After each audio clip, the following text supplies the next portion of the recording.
Hi നമസ്കാരം, ഞാൻ Rakesh M G. ഇന്ന് ഡൽഹിയിൽ എൻ്റെ രണ്ടാമത്തെ ദിവസം, അതായത് ഇന്നലെ രാത്രിയാണ് ഞാനിവിടെ എത്തുന്നത്. അതുകൊണ്ട് തന്നെ ഇന്നലെ വലിയ വീഡിയോയും കാര്യങ്ങളൊന്നും എടുക്കാൻ സാധിച്ചിട്ടില്ല. ഇന്നെൻ്റെ സെക്കൻഡ് ഡേ അല്ലെങ്കിൽ ഫസ്റ്റ് ഡേ എന്ന് തന്നെ നമുക്ക് പറയാൻ സാധിക്കും ഡൽഹിയിലുള്ള. ഏതായാലും എനിക്കിവിടെ ഒരുപാട് കാര്യങ്ങൾ ഷെയർ ചെയ്യാണ്ട്, എനിക്കുണ്ടായ പ്രശ്നങ്ങളും കാര്യങ്ങളൊക്കെ ഞാൻ ഇതിനകത്ത് പറയുന്നുണ്ട്. നിങ്ങളുടെ ആരെങ്കിലും ഡൽഹിയിലൊക്കെ വരാൻ പ്ലാൻ ചെയ്യുന്നുണ്ട്. ശരിക്കും പറഞ്ഞാൽ ഡൽഹിയിൽ ഇപ്പം ഈ ഒരു ഫെബ്രുവരി സമയം, അതായത് ഇന്നത്തെ കൃത്യം ഡേറ്റ് പറഞ്ഞു കഴിഞ്ഞാൽ 5-ാം തീയതിയാണ്, 5/2/2026. അപ്പോൾ ഈ ഒരു സമയം നമുക്ക് മെയിനായിട്ട്, അല്ലെങ്കിൽ ഈ ഒരു സമയത്ത് ഡൽഹിയിലൊക്കെ എക്സ്പോ നടക്കുന്ന സമയമാണ്. സാധാരണ നമുക്ക് ഓട്ടോമൊബൈൽ അല്ലെങ്കിൽ ഓട്ടോ ഷോ പോലെയൊക്കെയാണ് നടക്കുന്നത്. പക്ഷേ ഇപ്പം ഈ പ്രാവശ്യം നടക്കുന്ന പാർട്സിൻ്റെയും അങ്ങനത്തെ കുറേ കാര്യങ്ങളൊക്കെയാണ്. അതിൻ്റെ ഡീറ്റെയിൽസ് എല്ലാം ഞാൻ പറഞ്ഞു തരാം.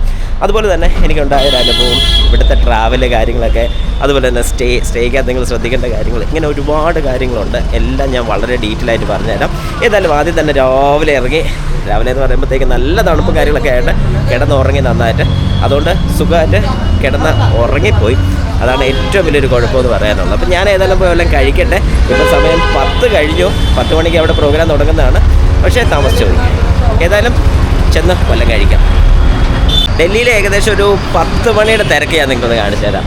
ഇന്നലെ രാത്രി ഞാൻ ഏകദേശം ഒരു 12 മണിക്കൊക്കെ ഇതിനെ വന്നപ്പോൾ ഇവിടുത്തെ തിരക്ക് ഒരു രക്ഷയില്ലായിരുന്നു. അതായത് വണ്ടി എന്ന് പറഞ്ഞു കഴിഞ്ഞാൽ ഇവിടെ നമ്മുടെ നാട്ടിലൊക്കെ എനിക്ക് തോന്നുന്നത് ഏകദേശം ഒരു 12 ആകുമ്പോഴെങ്കിലും എല്ലാവരും ഒന്ന് സമാധാനമായിട്ട് കുറച്ചൊരു തിരക്കെങ്കിലും കുറയും. പക്ഷേ ഇവിടെ അങ്ങനെയൊന്നുമില്ല. നല്ല രീതിക്ക് തിരക്കും ബഹളമൊക്കെ തന്നെയാണ്. ഏതായാലും ഞാനത് നന്നായിട്ട് എൻജോയ് ചെയ്യുന്നുണ്ട്. തണുപ്പ് ഭയങ്കര കൂടുതലാണ് ഈ ഒരു സമയം. ഞാൻ ഒട്ടും പ്രതീക്ഷയില്ല സത്യം പറഞ്ഞാൽ. ഇവിടെ സ്വെറ്റർ ഇടാതെ നടക്കാൻ പറ്റാത്തൊരവസ്ഥയാണ്. പക്ഷേ ഞാൻ സ്വെറ്റർ ഒന്നും ഇട്ടിട്ടില്ല, കാരണം സ്വെറ്റർ കൊണ്ടുവന്നിട്ടില്ല. അതാണ് മെയിനായിട്ടുള്ള കാര്യം. പിന്നെ ഞാൻ മേടിക്കാൻ പോയില്ല, കാരണം ആകെപ്പാടെ 2 ദിവസമേ ഇവിടെ നിൽക്കുന്നുള്ളൂ. അപ്പോൾ ഈ കാഴ്ചകളൊക്കെ കാണാം.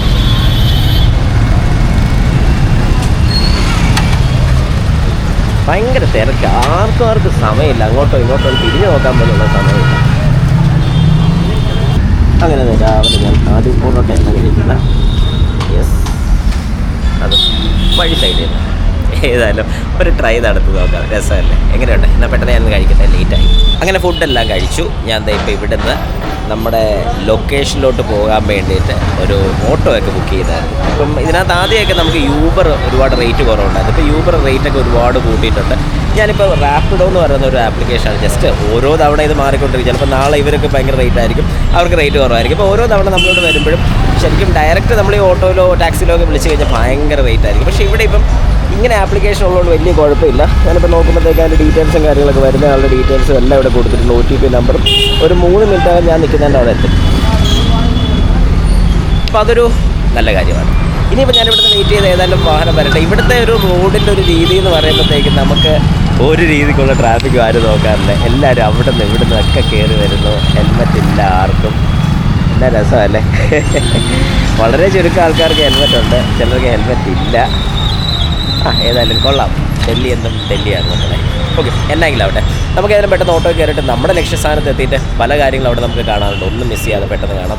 ക്യാമറ കയറ്റാൻ പറ്റില്ല എന്നുള്ള രീതിയിലാണ് പറഞ്ഞിരിക്കുന്നത്. പക്ഷേ എങ്ങനെയാണെന്ന് അറിയില്ല. നമുക്ക് ഏതായാലും ഒന്ന് നോക്കാം. അങ്ങനെ ഞാനിപ്പോൾ അതേ ഒരു യൂബറിൻ്റെ അകത്ത് കയറിയിട്ടുണ്ട്. അപ്പം ഞാൻ നേരത്തെ പറഞ്ഞ പോലെ നമ്മൾ 2 ചെക്ക് ചെയ്ത് നോക്കണം. അപ്പോൾ നോക്കിയ സമയത്ത് ഏതായാലും അവിടെ കുറേ കൂടെയൊക്കെ സമയം എടുക്കുന്നുണ്ട്. അപ്പോൾ അന്നേരം ഞാൻ യൂബർ ബുക്ക് ചെയ്തു. യൂബർ നോക്കിയ സമയത്ത് നമുക്ക് അതിനകത്ത് അഫോർഡബിൾ ആയിട്ടുള്ളത്. ഇപ്പോൾ ഞാനൊരു നോൺ AC ആണ് ബുക്ക് ചെയ്തിരിക്കുന്നത്. അപ്പോൾ നോൺ AC കയറി ഇപ്പോൾ യാത്ര ചെയ്യുകയാണ്. അപ്പം നമുക്ക് ദീപ് ചന്ദ് എന്ന് പറയുന്ന ആളാണ് ഇപ്പോൾ നമ്മളെ കൊണ്ടുപോകുന്നത്. ഏതായാലും വലിയ കുഴപ്പമില്ല. ഇവിടുന്ന് ഏകദേശം ഒരു 13 കിലോമീറ്റർ 13 കിലോമീറ്റേഴ്സ് നമുക്ക് ടോട്ടലുണ്ട്. 24 മിനിറ്റാണ് നമുക്ക് യാത്രയുടെ സമയം വരുന്നത്. ഓക്കെ, അപ്പോൾ ഇതൊരു എക്സ്പോ ഒക്കെ മാത്രം നടത്താൻ വേണ്ടിയുള്ളൊരു സെൻറ്ററാണ്. ഒരു രക്ഷയില്ല. കണ്ടിട്ട് ഫോട്ടോയിൽ മാത്രമേ ഞാൻ കണ്ടിട്ടുള്ളൂ. ഡൽഹിയിൽ നേരത്തെ വന്നിട്ടുണ്ടെങ്കിൽ ഞാനിവിടെ പോയിട്ടില്ല. ഏതായാലും ഒന്ന് കണ്ട് മനസ്സിലാക്കാൻ പറ്റുന്ന ഒരു സമയം തന്നെയാണ്. പക്ഷേ എനിക്ക് ശരിക്കും പറഞ്ഞു കഴിഞ്ഞാൽ ഇവിടുത്തെ ബസ്, മെട്രോ ഇതൊക്കെ പിടിച്ച് പോകണമെന്നൊരാഗ്രഹം ഉണ്ടായിരുന്നു. പക്ഷേ സമയത്തിൻ്റെ കുറവ് കാരണം നമ്മൾ ആകെപ്പാടെ 2 ദിവസത്തിനാണ് ഓടിപ്പിടിച്ച് വന്നിരിക്കുന്നത്. 3 ദിവസം. അങ്ങനെ ഈ 3 ദിവസം നമുക്ക് ഫുള്ളൊന്ന് കറങ്ങി കാണാനുള്ളൊരു അവസരം കിട്ടത്തില്ല. കാരണം വേറെ പല കാര്യങ്ങളും നമ്മൾ മാറ്റി വെച്ചിട്ടൊക്കെ ഇങ്ങനെ വരാൻ പറ്റുന്ന ആരെങ്കിലുമൊക്കെ ഉണ്ടെങ്കിൽ ഉറപ്പായിട്ടും ഇവിടെ ഒന്ന് എക്സ്പ്ലോർ ചെയ്തോണം. കാരണം ഞാൻ പല കാര്യങ്ങളും ഇതിപ്പോൾ നമ്മളിവിടെ എക്സ്പെൻസീവ് അല്ലാതെ തന്നെ നമുക്ക് ട്രാവൽ ചെയ്യാൻ പറ്റുന്ന ഒരുപാട് മാർഗ്ഗങ്ങളുണ്ട്. ആ രീതിക്ക് നമുക്ക് ട്രാവൽ ചെയ്യാൻ സാധിക്കും. പിന്നെ ഇതുപോലെ ഞാനിപ്പോൾ ഈ പറഞ്ഞ യൂബേഴ്സും കാര്യങ്ങളൊക്കെ യൂസ് ചെയ്യുകയാണെങ്കിലും ഡയറക്റ്റ് നമ്മൾ അപ്രോച്ച് ചെയ്യുകയാണെന്നുണ്ടെങ്കിൽ നമുക്ക് ഏറ്റവും കൂടുതൽ ഇവർ ഒരുപാട് ഈ പറയുന്ന പൈസ പറയാനുള്ള ചാൻസസും ഉണ്ട്. അപ്പോൾ ഇങ്ങനെയാകുമ്പോഴത്തേക്കും നമുക്ക് കുറച്ചുകൂടെയൊക്കെ കംഫർട്ടബിളായിട്ട് തന്നെ ഡ്രൈവ് ചെയ്യാനും അല്ലെങ്കിൽ യാത്ര ചെയ്യാനും ഓരോ സ്ഥലങ്ങൾ കണ്ട് മനസ്സിലാക്കാനും ഇവിടെയുള്ള ആൾക്കാരോട് ചോദിച്ച് പല കാര്യങ്ങളും മനസ്സിലാക്കാനും ഒക്കെ സാധിക്കും. അതൊരു സന്തോഷമാണ്. ലൊക്കേഷനിലോട്ട് പെട്ടെന്ന് ചെല്ലാം.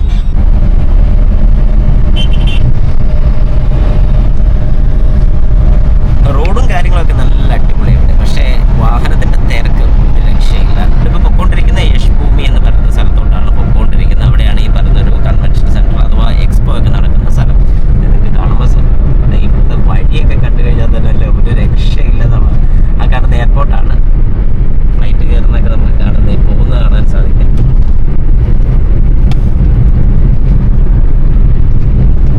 ഏതായാലും ഒരുപാട് കാണാനുണ്ട്. ശരിക്കും പറഞ്ഞാൽ നമ്മൾ ഈ 1-2 ദിവസമൊക്കെ മാത്രമായിട്ട് ഡൽഹി വന്നുകൊണ്ട് ഒരു കാര്യമില്ല. ഇനിയിപ്പം നമ്മുടെ ഈ റൂമിൻ്റെ കാര്യങ്ങളൊക്കെ ഒന്ന് പറഞ്ഞുതരാം.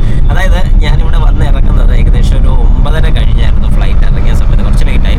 അപ്പം കാരണം കുറച്ച് ഡിലേ വന്നിട്ടുണ്ടായിരുന്നു. ഇപ്പോൾ ഫ്ലൈറ്റ് ഇറങ്ങിക്കഴിഞ്ഞു. നേരെ ഞാനിങ്ങനെ റൂമെല്ലാം ഒന്ന് തിരക്കി. അതായത് ഞാൻ ഏകദേശം ഇതിൻ്റെ അടുത്തോട്ട് തന്നെ സ്റ്റേ ചെയ്യണമെന്നുള്ള രീതിയിൽ തന്നെയായിരുന്നു അങ്ങനെ മാപ്പിലൊന്ന് ചെക്ക് ചെയ്ത് നോക്കി. എന്നാലും അധികം ഏകദേശം ഒരു 10 കിലോമീറ്ററിനകത്തൊക്കെ കിട്ടിയായിരുന്നു. ഏകദേശം ഇപ്പം 13 കിലോമീറ്റർ, സോറി ഞാൻ പറഞ്ഞ പോലെ ഒരു 10 കിലോമീറ്ററിനകത്ത് നോക്കി എന്നിട്ടും ഇത്ര ദൂരമുള്ളതാണ് കിട്ടിയത്. പല റൂമുകൾ, അതായത് ഞാനൊരു 2-3 സ്ഥലങ്ങളിൽ പോയി നോക്കിയായിരുന്നു. ഈ 2-3 സ്ഥലങ്ങളിൽ നോക്കുമ്പോഴത്തേക്ക് ഇവർ റേറ്റിംഗ് ഒക്കെ നല്ലതാണെങ്കിൽ അവിടെ ചെന്ന് കാണുമ്പോൾ റൂമിൻ്റെയൊക്കെ അവസ്ഥ ഭയങ്കര ശോകമാണ്.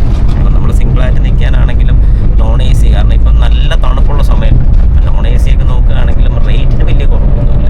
അപ്പം ഞാനങ്ങനെ പല ആപ്ലിക്കേഷനകത്ത് നോക്കി ഏകദേശം വലിയ കുഴപ്പമില്ലാത്തൊരു റൂമാണ് ഞാൻ എടുത്തിരിക്കുന്നത്. റൂമിനെ കുറിച്ച് ഡീറ്റെയിൽസ് എല്ലാം കാണിച്ചു തരുന്നത്. പക്ഷെ ഒരുപാട് ഈ പറയുന്നത് എന്താ പറയുന്നത് നമ്മുടെ സോപ്പില്ല, ഈ ടൗവൽസ് അങ്ങനെയുള്ളതല്ല. അപ്പം അങ്ങനെയൊക്കെ ഒരുപാട് നെഗറ്റീവ് സൈഡ് ഇതിനകത്ത് വരുന്നത്. പക്ഷേ എല്ലാ സ്ഥലങ്ങളും ഉദ്ദേശിച്ചല്ല, ചില സ്ഥലങ്ങളും ഉദ്ദേശിച്ചാണ് ഞാനത് പറഞ്ഞത്. അപ്പം നിങ്ങളൊരു യാത്ര ചെയ്യുന്ന സമയത്ത് ഇതുപോലെ കുറേ കാര്യങ്ങൾ കംഫോർട്ട് കാര്യങ്ങളൊക്കെ നോക്കുന്നൊരു വ്യക്തിയാണെങ്കിൽ ഈ പറഞ്ഞ കാര്യങ്ങളൊക്കെ ഉണ്ടോ എന്ന് കൺഫേം ആക്കേണ്ട കാര്യം നിങ്ങളുടെ ഉത്തരവാദിത്തം തന്നെയാണ്. അത് എടുത്തിട്ട് പറഞ്ഞിട്ട് കാര്യമില്ല. പിന്നെ ബഡ്ജറ്റായിട്ട് തന്നെ ട്രാവൽ ചെയ്യാൻ പ്ലാൻ ചെയ്യുകയാണെന്നുണ്ടെങ്കിൽ നല്ല ബഡ്ജറ്റ് റൂംസൊക്കെ ഇവിടെ കിട്ടും. ഏകദേശം ഒരു ദിവസം 600 രൂപ ആ റേഞ്ചിലൊക്കെ കിട്ടുന്ന നല്ല റൂംസൊക്കെ കിട്ടുന്ന സ്ഥലമാണ്. പക്ഷേ തപ്പിയെടുക്കലാണ് ഇതിനകത്തൊരു പാട്. അത് പലപ്പോഴും ഞാൻ എപ്പോഴും സജസ്റ്റ് ചെയ്യുന്നൊരു കാര്യം, നിങ്ങൾ ശ്രദ്ധിക്കേണ്ട ഒരു കാര്യം, ട്രാവൽ ചെയ്യുകയാണെങ്കിൽ ഒരു കാരണവശാലും രാത്രി ഇവിടെ വന്ന് ഇറങ്ങുന്ന രീതിക്ക് പെട്ടരുത്. രാത്രി പെട്ട് കഴിഞ്ഞുള്ളൊരു കുഴപ്പം എന്നാന്ന് പറഞ്ഞാൽ പിന്നെ ഒരുപാട് പേര് സഹായിക്കാൻ പറ്റും. ഈ സഹായിക്കാൻ വരുന്നവരെല്ലാം നമ്മുടെ നിന്ന് പൈസ അടിച്ചുകൊണ്ട് പോവുക എന്നുള്ളതാണ് മെയിനായിട്ട് ഇവിടെ ഞാൻ കണ്ടിട്ടുള്ളത്. അതിവിടെ മാത്രമല്ല എല്ലാ സ്ഥലങ്ങളിലും ഉള്ളൊരു കാര്യം തന്നെയാണ്. അപ്പോൾ അത് മാത്രം നിങ്ങളൊന്ന് ശ്രദ്ധിച്ചു കഴിഞ്ഞാൽ തന്നെ വേറെ പ്രശ്നങ്ങളോ കാര്യങ്ങളോ ഒന്നും തന്നെ വരുന്നതായിരിക്കത്തില്ല. അപ്പോൾ അത് നോക്കാം. ഏതായാലും നമ്മുടെ യാത്ര തൊട്ടിട്ട് ബാക്കിയുള്ള ഡീറ്റെയിൽസും കാര്യങ്ങളൊക്കെ നമ്മുടെ യാത്രയിൽ പറഞ്ഞു തരാം. ഇവിടുത്തെ വഴിയൊക്കെ കാണുമ്പോൾ സത്യം പറഞ്ഞാൽ കൊതി തോന്നിപ്പോവാണ്. അതുപോലെ നല്ല റോഡുകളാണ്. ഇന്നിപ്പം ഈ ഒരു സമയമായതുകൊണ്ടായിരിക്കും തിരക്ക് കുറവെന്ന് ഞാൻ വിശ്വസിക്കുന്നു. നേരത്തെയൊക്കെ വരുന്ന സമയത്ത് ഇവിടെ ഭയങ്കര തിരക്കാണ്. പിന്നെ നമ്മുടെ ട്രാഫിക്കിലാണെങ്കിലും ടൈം വളരെ കൃത്യമായിട്ട് എത്ര സെക്കൻഡിനുള്ളിൽ വരുമെന്ന് പറയുന്നത് നല്ലൊരു കാര്യം. നമുക്ക് ഓഫ് ചെയ്തിടാനും സാധിക്കുന്നുണ്ട്. അതൊക്കെ ഒരു അഡ്വാൻറ്റേജ് തന്നെയാണ് ഞാൻ പറയാം. ഏതായാലും പോവാം. അപ്പം എന്താണ് പരിപാടി ഇത് മാത്രം ഞാൻ ഇതുവരെ പറഞ്ഞില്ല. അതേ നമുക്ക് കാണാൻ സാധിക്കുന്നത് നിങ്ങൾ തന്നെ കണ്ടോ. After market and auto components എല്ലാം കിട്ടുന്ന ACM, അതായത് ഓട്ടോ മെക്കാനിക്ക ന്യൂഡൽഹിയിൽ 567 ഈ പരിപാടി നടക്കുന്നത്. 5, 6, 7 തീയതികളായിട്ട് ആണ് ഈ പരിപാടി നടക്കുന്നത്. യശ് ഭൂമിയിൽ വെച്ചാണ് ഹോൾ 1 and 2. അപ്പോൾ ഇവിടെയാണ് പരിപാടി നടക്കുന്നത്. നമുക്കത് കാണുമ്പോൾ മനസ്സിലാവും. ഓഡിറ്റോറിയം ഹോളും കാര്യങ്ങളൊക്കെ ഒന്ന് നോക്കി നല്ല കിടുവല്ലേ കാണാൻ വേണ്ടി. ഏതായാലും ഞാനും ഒന്ന് എക്സ്പീരിയൻസ് ചെയ്ത് നോക്കാൻ വേണ്ടി പോകണം എങ്ങനെയുണ്ടെന്നുള്ളത്. ഏതായാലും ഇതൊന്നും ഒരു എന്താ പറയുന്നത്, നമ്മൾ സ്പോൺസേഡ് പ്രോഗ്രാമോ കാര്യങ്ങളോ ഒന്നും അല്ല. ഇതുപോലെ പരിപാടികളൊക്കെ വരുമ്പോൾ നമുക്ക് വരണം, കാണണം. ഇതൊക്കെ ഒരു സന്തോഷമുള്ളൊരു കാര്യമാണ്. ഏതായാലും ഞാൻ അകത്തോട്ടൊന്ന് കയറട്ടെ. 51,000 സ്ക്വയർ ഫീറ്റിൽ 870+ എക്സിബിറ്റേഴ്സ് ഉണ്ട്. 20 രാജ്യങ്ങളോളം നിന്ന് വന്ന ആൾക്കാരാണ് നമുക്കിവിടെ ഉള്ളത്.